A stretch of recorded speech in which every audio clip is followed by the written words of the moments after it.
It's 2 a.m., and you are fast asleep in your bed. But you are thrusted into reality when you hear a knocking on your front door to your home. You awake, wondering who could be trying to get into your house at this hour. Precautiously, you pick up a baseball bat that you have always kept by your bed just in case an intruder wanted to say hello. You move to the front door and hear your phone ringing back in the bedroom where you left it. You let it go to voicemail, as this is a more pressing matter that you need to attend to. You open the door cautiously, but you could have swore you heard footsteps running away right before you opened the door. You were right, because there's no one there. But you do look down and you see a package, and on top of the package is a note. You open the note. Check your phone. You go back to your bedroom. You pick up the phone and see that there is one single voicemail from an unknown number. What could this be? You hit play on the voicemail and hold the phone up to your ear. Hey, I've been calling for a few days, man. I haven't heard from you, but you know how we've been working together on figuring out what exactly the Foundation is? You know, after that big, white thing that we saw. Anyway, I got a weird package in the mail. It was like a box, and then it had some CDs and some transcripts. You're gonna want to see these. I'm gonna go leave for a little while. I don't feel safe. I think somebody's watching the house. I don't know. Just be careful, okay? And if you hear from me, make sure it's me. All right, man. Well, take care. You're a bit freaked out now. That was a very, very strange voicemail that you just received. Regardless, you pick up the package and put it on the table, opening it. And indeed, there are several CDs and some papers with strange writings on them. You dig around your house until you find your old CD player, figuring that you can't go to sleep now. You might as well give these things a listen to. You pop one of the CDs into the CD player and sit back in your chair, prepared to listen. Hello? Hello? Doc, are you sure this recording software is working? Wait, disregard. It's recording now. This is Security Officer Tanksley. I expressed I had interest in the MTF, and due to a recent event, I was advised that I should make a public log describing said experience. Said event would be my encounter with SCP-106. It's one I won't forget. Well, here's what happened. I checked in via Foundation radio, starting my shift. I figured 173's containment cell could use a checkup, so I reported that I would be swinging by to report on 173's cell status. As soon as I get there, I report that it needs cleaning. I had the D block to pick up the D class for the procedure. A Z unit and administrative guard were there, and they proceeded to enter D block to secure the D class. I was ordered to return to 173CC to have a guard there in case the door was to fail due to faces build-up. Boy, was that a mistake. As I make my way over to my new post, another security officer calls over the radio that both the Z unit and administrative guard were fighting with the D class. As he said this, I heard the doors to 173CC open. I turned to lock eyes with the monstrous statue. Luckily, I was on the elevated platform for the door controls. I called in a breach, and 3 other SOs came to the rescue. They said they had the situation handled and told me to go to D block. It was quite the mess when I got there. I heard screaming over the radio when I arrived. D block was shut. But I looked to the security monitors to see that the inmates had ambushed both the Z unit and guard. They had the Z unit's arms pinned behind his back and was trying to wrestle the gun out of the administrative guard's hands. They did, and killed both SCP personnel. They took the card from the Z unit and threatened to open the door. I switched my safety off and put my weapon to fully auto and aimed it at the door, letting the D class know that I would open fire if they tried to escape, and I would not spare any of them. That's when the lights went out.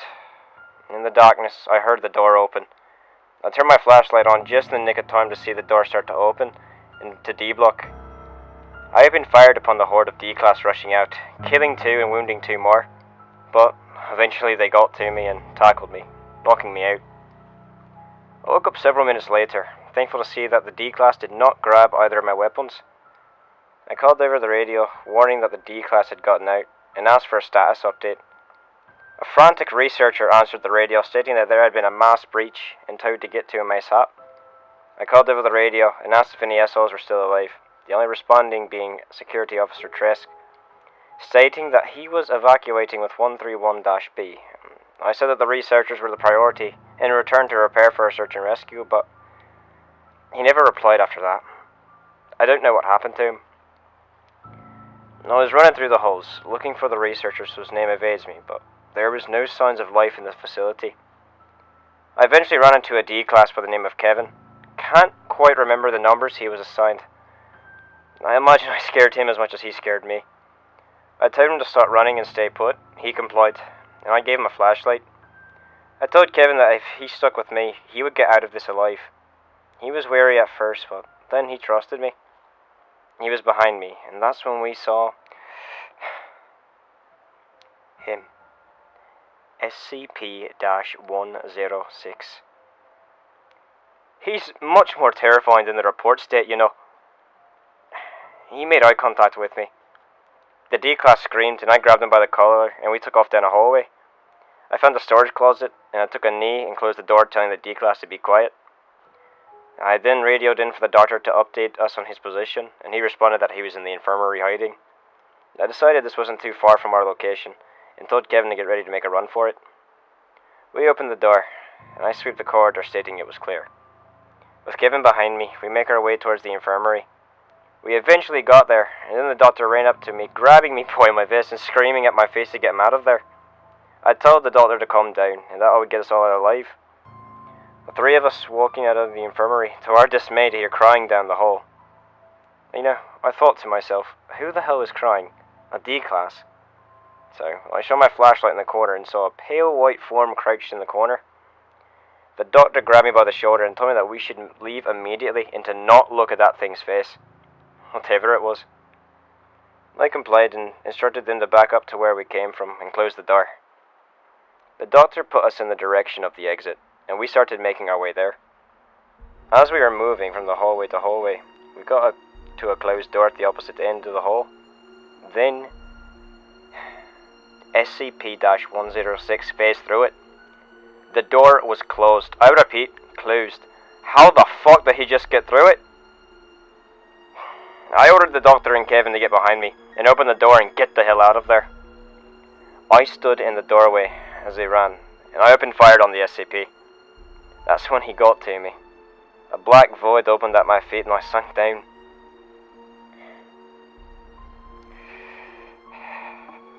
I found myself in a green area, with several hallways.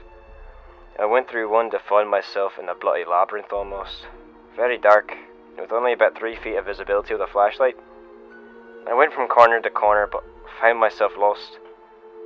I saw it there again. It scared the shit out of me. So I raised up my UMP and fired a 3-round burst, then another, eventually switching to fully auto and emptying my clip. It walked towards me, touches my gun, and it just corroded, fell apart. The damn thing was useless! I'm sorry. Anyway, I then took out my sidearm and proceeded to do the same, this time aiming for its eyes. It screamed and a force threw me back, losing my sidearm in the process and sending me back about 4 feet. Seeing no other option, I take out my stun stick and told the bastard to come get some. It started walking towards me, so I ran at it swinging my baton. I hit it once or twice and then it grabbed my baton and it fell apart. He then took his hand and slapped me across the right side of my face, including my eye. Believe me when I tell you, I've never felt such pain in my entire life. I passed out due to it. I woke up in the infirmary with several bandages covering my face. The most notably my right eye was gone. I found an eye patch nearby and put it on to cover the loss. But the thing is, the lights were on. Everything was proceeding as normal. I have no memory of getting to the infirmary, let alone wherever I was before. I brought this up to a researcher, and he told me to log it, so here I am. I've been having nightmares of SCP-106 sometimes, where he will just sit there, looking at me. I might have to keep these logs if anything interesting happens. If not, well, this is SO Tanksley, signing off.